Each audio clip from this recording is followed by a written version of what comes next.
আজ আষাঢ় সংক্রান্তি, ভুলেও দাঁতে কাটবেন না এই দুটি ফল এবং একটি পাতা।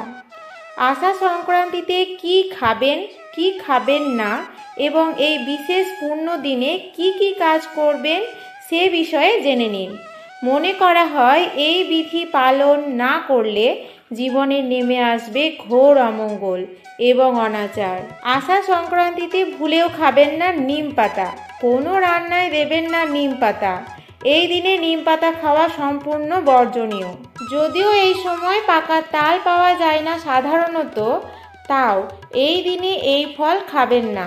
তাল শাঁস খাওয়াও নিষিদ্ধ এই দিনে। তালের মোরব্বা বা অন্য কোনো পদও মুখে তুলবেন না। সনাতনী মতে নারকেলকে অত্যন্ত পবিত্র ফল বলে মনে করা হয়, তাই বেলের মতো একেও শ্রীফল বলা হয়।